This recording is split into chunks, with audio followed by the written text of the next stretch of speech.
A young man believed life was too hard. Every single day felt impossibly heavy, and every step he took felt like an immense struggle. The weight of the world seemed to rest entirely on his shoulders, crushing his spirit and draining his will to move forward. He walked with his head down, the rising sun casting long, lonely shadows before him, each one a reminder of the long day ahead. The path was quiet, but his mind was a storm of anxious thoughts and frustrations. He felt trapped in a cycle of exhaustion, a feeling that no matter how hard he tried, he was just sinking deeper into the quicksand of despair. He couldn't remember the last time he felt light, the last time a smile came naturally, or the last time he looked forward to a new day. Life, to him, was a relentless uphill battle with no peak in sight, just an endless climb with an ever-increasing burden. One day, feeling completely overwhelmed, he sought out his old teacher, a wise and gentle soul known for his profound insights. He found him in a simple, quiet room, bathed in the soft morning sunlight that streamed through the windows. The young man's voice was filled with a mix of desperation and sadness as he poured out his heart.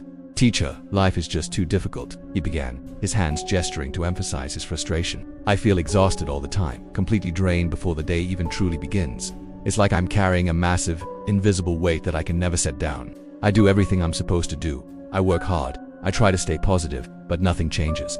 The pressure is constant, and I feel like I'm about to break. I just don't know how to keep going like this.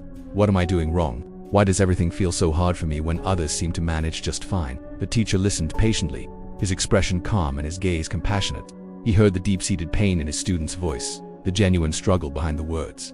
When the young man finished, the teacher didn't offer complex philosophies or long-winded explanations. Instead, he simply stood up, walked to a corner of the room, and returned with a large, worn-out bag. It was a simple canvas sack, but it was clearly filled with something heavy. Without saying much, the teacher handed him the heavy bag. "I want you to carry this for me," he said softly. "Carry it with you for the entire day. Don't put it down, not for a moment. At the end of the day, come back and see me." The young man was confused, but he respected his teacher deeply. So he took the bag, its weight immediately straining his arm. It was filled with stones. The young man left the teacher's room, the heavy bag slung over his shoulder. At first it was manageable. It was an inconvenience, certainly, but not impossible to carry. He went about his day, the bag a constant companion. But as the hours passed, the weight began to take its toll. The sun climbed higher, beating down on him as he walked through the town. Sweat beaded on his forehead and trickled down his back. The strap of the bag dug relentlessly into his shoulder, a constant, nagging pressure. He tried shifting it from one shoulder to the other, but the relief was only temporary. The weight seemed to grow with every passing minute, every step becoming a conscious effort. He sat on a park bench to catch his breath, the bag resting heavily on his lap. He watched as people walked by, laughing and talking, their movements free and light. He felt a pang of envy. His world had shrunk to the simple, agonizing task of carrying this bag. After a short rest, lifting it back onto his shoulder required a grunt of pure effort. Hour after hour, the weight began to hurt his shoulders in a way that went beyond muscle fatigue. It was a deep, grinding ache. The longer he carried it, the heavier it truly felt. By the time the sun began to set, casting long, orange-hued shadows, the young man could barely move. The pain in his shoulders was unbearable. It wasn't just an ache anymore. It was a sharp, searing sensation that radiated down his back and through his arms. His energy was completely gone. He felt more exhausted than he had ever felt in his life.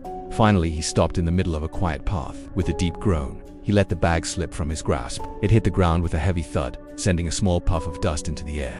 He stood there, breathing heavily, his whole body trembling with relief. He slowly reached up and touched his aching, bruised shoulder, wincing at the tenderness. The simple act of being free from the weight was so profound, he almost cried at that moment. He understood something fundamental about his struggle. It wasn't just the weight itself, but the act of carrying it for so long without a break that had broken him. Just then, his teacher appeared beside him, as if from nowhere, a gentle smile on his face. The evening light was warm and golden, wrapping them in a peaceful glow. The teacher looked at the bag on the ground, then at his student's exhausted but enlightened face. He didn't need to ask how the day went, he could see it. "The bag feels heavy, doesn't it?" the teacher asked softly. The young man nodded, unable to speak. The teacher then said, "Life is not heavy by itself. It becomes heavy when you refuse to put down the things you don't need to carry." He pointed to the bag. "The problem wasn't the bag itself, but your belief that you had to carry it all day without rest. You have the power to put it down." The words were simple, yet they landed with the force of a revelation. The young man stared at the bag and then back at his teacher, a new understanding dawning in his eyes. Curious, the young man knelt and opened the bag. He reached inside and pulled out the stones.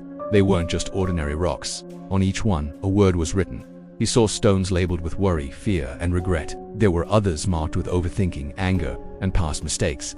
He realized the bag was never the problem. It was what he chose to carry inside it. These were his burdens, the anxieties and negative emotions he clung to every single day, the very things that made his life feel so heavy. One by one, he took the stones out of the bag. He held each one for a moment, acknowledged the weight it represented, and then consciously decided to leave it behind. He placed the worry stone on the ground, followed by fear, and then regret. With each stone he removed, he felt a tangible lightness return to his body and his spirit. The bag, once impossibly heavy, was now nearly empty, light as a feather in his hands. From that day on, the young man's life transformed. He learned the profound lesson of letting go. He learned to identify the unnecessary burdens, the worries about the future, the regrets about the past, the anger he held onto, and he learned to consciously put them down. He understood that it was okay to rest, to release what no longer served him. He started walking forward again, but this time, he walked without the bag. His posture was upright, his shoulders were relaxed, and his steps were light and energetic. His face, once etched with frustration, was now calm and hopeful. The sky seemed brighter, the world more welcoming. Life itself hadn't changed, but his relationship with it had. By choosing what to carry and what to leave behind, life felt lighter and so much easier. He finally understood that true strength isn't about how much you can carry, but about knowing what to set down.